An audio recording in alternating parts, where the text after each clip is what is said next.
an expert on Iran-America relations, written several books on the topic, now has a Substack. Check it out at Trita Parsi on Substack. Trita, thank you for joining the conversation. Thank you. You had a tweet earlier today where you said this may all be bluster before a significant retreat. Trump may accept a variation of Iran's proposal, but precisely to avoid appearing as if he caved, he issues these bombastic threats to leave the impression that Iran backed down out of fear. Feels like you've been very prophetic today, Mr. Parsi. I wish I had better prophecies than this. But yes, I think this is pretty much what ended up happening.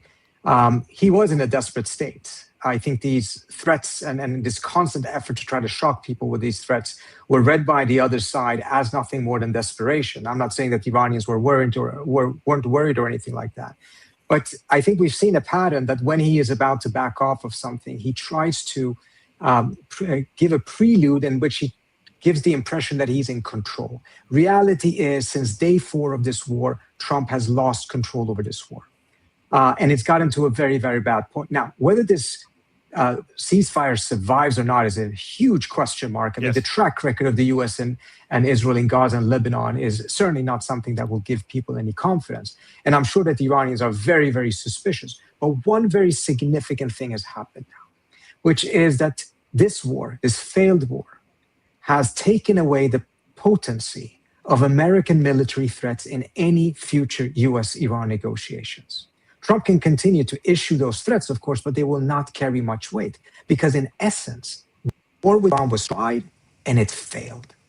And that's going to fundamentally change the dynamics. The United States or Trump can no longer coerce the other side or essentially try to dictate terms. There's going to have to be a real compromise. A real compromise requires real diplomacy. Whether Trump has the patience for that or not remains to be seen. And of course, in the background, the Israelis will do everything they can to sabotage it. Yeah, we were just saying that before you joined. The Israelis are clearly going to be spoilers again, no doubt about that. I always think of the Barack Obama Syria red line, where the Republicans pilloried him for not meeting his red line in Syria over the use of chemical weapons. And here you have Donald Trump's moved red lines maybe 17 times in the last 28 days. Trita, I've got to ask you this question about the actual 10-point plan.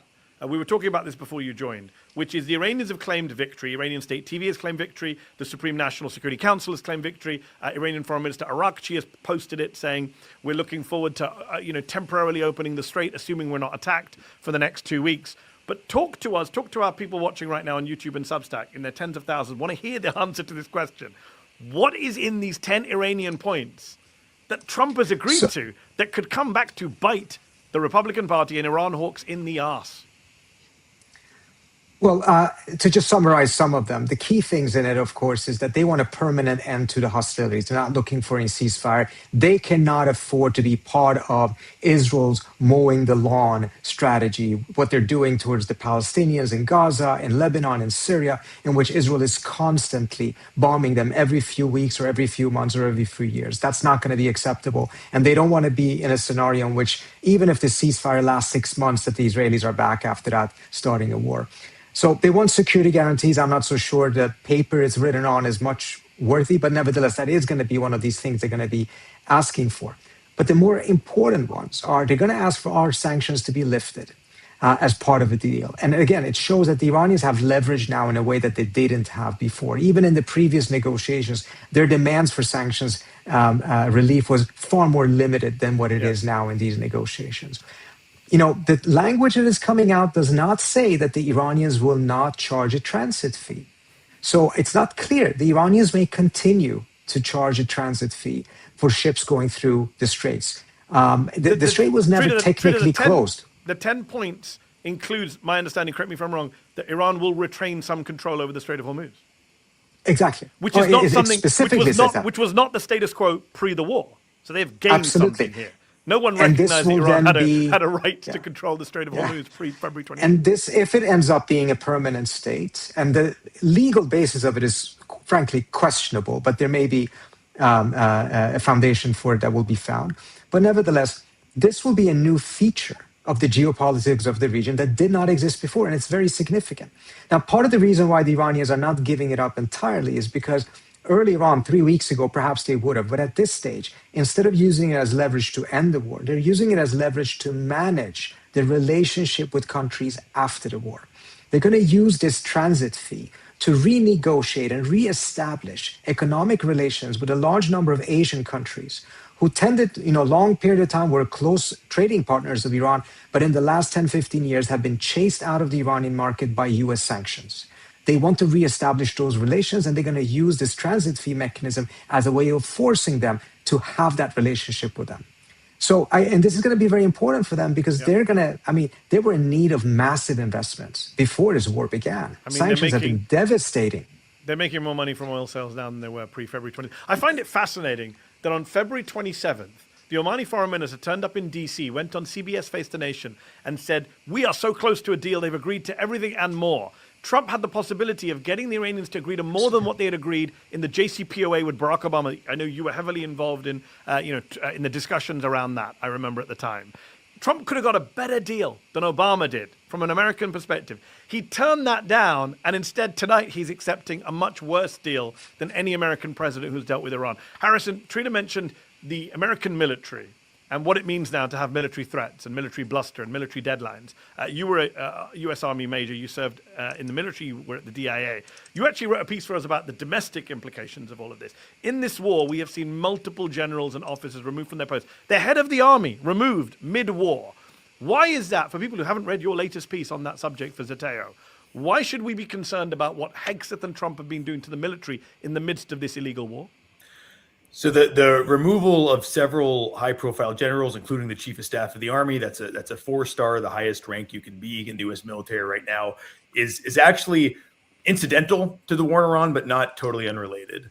Really, since Trump came in his second term, he's been trying to have a totally different relationship than he had in his first term, where he really felt constrained by basically establishment figures both in and out of uniforms. Do you remember his national security advisor and Homeland Security Director were both like retired 4-stars, but who really believed in a sort of traditional relationship between the military and the president. Now, from day one, Hegseth has been cashiering generals who seem insufficiently loyal to Trump and just people who he doesn't like the look of because mostly they're black or they're women, and that's not the kind of fighting force that he wants. He's increasingly had his like Christian nationalist, sort of white supremacist pastor coming to the Pentagon, giving these sermons. And so I think we've seen what is largely a coincidence of his Pentagon purge overlapping with the Iran war in a way that's, of course, detrimental to the war effort, especially firing the chief of staff of the army, who is, while not a battlefield commander, he is the force provider. He's responsible for getting all of the stateside troops ready to go overseas. But the other place where this unfortunately overlaps with the conduct of the war in Iran is the further conditioning of both the general officer corps and really everybody in the military to not question orders, including patently illegal orders. We've seen multiple units and flag officers committing war crimes, right? Somebody had to, there were probably hundreds of people involved from top to bottom in bombing that bridge in Iran last week. That was a civilian target. It was for the purpose of intimidating Iranian people or pressuring the government. Trump did not claim a military purpose. Yep. It was a war crime. And so one of the reasons I was fortunately wrong, but I was much more pessimistic than Trita, is that I felt we'd been building to a point where we had more and more of our senior officers in the military who were going to be much too afraid, if they ever had the courage, to stand up to the kind of war crimes that Trump was threatening. You say standing up to Trump. Swin, the New York Times piece I mentioned earlier from Maggie Haberman and Jonathan Swan, they have on the record, well, off the record sourcing, but they have explicit quotes, in quote marks, not paraphrasing, direct quotes from the key officials in this administration on the eve of war: Susie Wiles, Marco Rubio, J.D. Vance. Vance obviously leaked the story, in my view, saying that he was against the war, but he'd back Trump if he wanted to go to war. The rest of them weren't happy. John Ratcliffe, the CIA director, saying the Israeli case was farcical. They are always overstating things. General Dan Kane saying something similar as well about the chairman of the Joint Chiefs of Staff saying, the Israelis always do this. Susie Wiles worried about national security. Stephen Chung, the comms director, saying, how do we explain this to the American people? We said we obliterated it 8 months ago. That's unprecedented, isn't it? I can't remember another president who's in the middle of a war and his entire team, either directly or indirectly, are providing quotes of how much they disagreed with Trump and Netanyahu. We did a lot of reporting on this at Zeteo during the days or weeks-long run-up to the start of this war. And one of the many things that kept striking me over and over and over again and kept making me think and scream, I have never seen anything like this in the American history I've been alive for, is that essentially nobody in the inner Trump orbit, in the administration, except for the literal president of the United States, was explicitly full-throatedly for this fucking war right before it launched, like with the possible exception of Pete Hegseth, who was kind of wishy-washy like a lot of them, but a little bit more enthusiastic than the Marco Rubios or Susie Wiles or J.D. Vances of the world. Everyone across the board thought or said in a kind of sheepish sort of way in private meetings with Donald Trump that this was a terrible idea and it should not be done. And in fact, it could turn into a quagmire that could, whether they said this directly to Trump or not, bring down this administration and completely hurt the Republicans' chances in future elections, maybe even beyond this year's super critical midterms. Now, the other thing that kept striking me is that everybody who felt that way and thought that way still took an openly go along to get along position. Their explicit position was, we will do whatever the Mad King Donald Trump wants us to do, and we will back it lustily and execute upon his wins if he decides to do this thing that almost across the board we all thought was a terrible idea. We talked at Zeteo a lot about how the United States is currently ruled by a mad emperor. It's quickly not becoming a metaphor or mild hyperbole. No, there's plenty of doctors who think it's dementia. Let me ask you this, Trita. Big picture on Iran. Back in January, December, there were protests against inflation, the economy, lack of freedom. President Pezeshkian at the time said, we hear you. We want to hear you out. There were people in the regime who said, these are legitimate. And then everything went to shit. We know what happened in January. We don't know the full details, but we know a lot of innocent people were killed. We know there was outside intervention, perhaps Israelis, perhaps Americans. Maybe we'll never know the extent of. And then Iran looked very weak in that time. The government looked weak. The system looked weak. The people seemed to be out on the streets emboldened. The world was condemning Iran. And then along comes Donald Trump, the man who saved the Canadian Liberal Party by interfering in their election. Rick Wilson, former Republican strategist, wrote a book saying everything Trump touches dies. Here you have an Iranian protest. Iranian monarchists, Trita, you know them better than me, were cheering Trump on. They were holding rallies, saluting him. And he's gone and really fucked up the Iranian freedom cause or the Iranian opposition cause or the Iranian, whatever you want to call it. The anti-government cause is much weaker today than it ever was before. They've just watched their own country being bombed by a president who was happy, as Harrison says, to blow up civilian bridges, blow up schools on the first day, and threaten to destroy the entire country/civilization. Where does this leave the Iranian government versus opposition debate tonight? Well, there is no doubt that Trump has given the Iranian theocracy another lease on life, just as much as Saddam Hussein did in 1980 when he invaded Iran. At the time, Iran was in a chaotic state. Revolution had happened. The theocracy had not consolidated its power fully. But because of the invasion of the Iraqis at the time, everyone closed rank. Khomeini completely took control of the country. And 47 years later, that theocracy is still in place. Without a doubt, this has been a major blow to the cause of democracy in Iran. Not because these outside opposition groups have been completely discredited. They have been, and that's ultimately, I think, a good thing, because they stand in the way of Iran's democratization. They are the ones who have been pushing for sanctions for the last 20 or so years that led to a scenario in which the Iranian people were so desperate that they had to go out in the streets and not only just call for regime change, but some of them even call for military intervention. They did so from a position of despair, because the narrative that was formed was that nothing else will work. The Iranian people cannot overthrow the regime. You have to have foreign military intervention, which was, of course, entirely false. But these opposition groups have been pushing us in this direction. They had been arguing for war increasingly as we got close to the point. Earlier on, they denied that that's what they wanted, but it was very clear that that's the direction they wanted the United States to go in.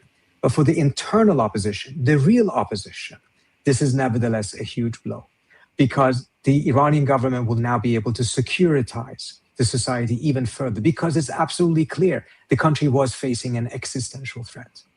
And this is going to make it very difficult going forward. The version of the Islamic Republic that will come out of this is likely going to be more hawkish, more radical, more repressive. And that's going to, again... With a much younger Khamenei in charge. Exactly. And a new generation of leaders in the IRGC, etc., who believe that they have been vindicated in their criticism of the previous generation, who they accused of being too soft, not pushing back hard enough, not taking bold military steps every time Israel or the United States was bombing them up until now. Harrison, I got to ask before we run out of time, you quit the Biden administration over the genocide in Gaza. That genocide is not over. The ceasefire that was signed there 6 months ago is a joke. Hundreds of Palestinians have been killed, thousands injured, tens of thousands continue to be displaced from their homes, living in tents. The ethnic cleansing plans from the Israeli right continue in full force. The Board of Peace, don't even get me started on that. Where does tonight leave Gaza? Because the Iranians have said, we want any ceasefire, any peace deal to be in the wider context of Lebanon and Gaza. Are you optimistic about that?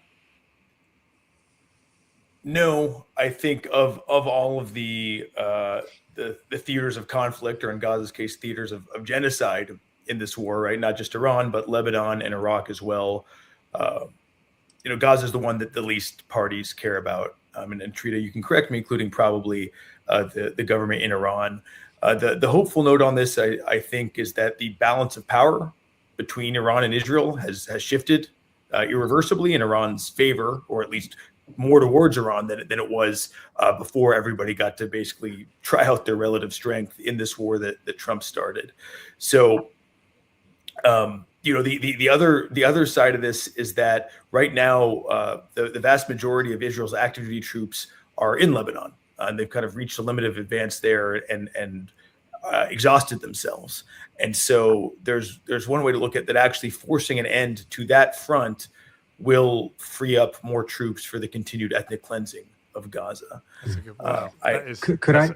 Yeah, please, Trita. That's done. If I could just, Harrison is absolutely correct. I'll just add one thing. As part of the 10-point plan, the Iranians have asked for a ceasefire elsewhere as well. Lebanon, and I think it does include Gaza. Yes. I don't think they're just doing this because they want to show solidarity. I think that's one element of it.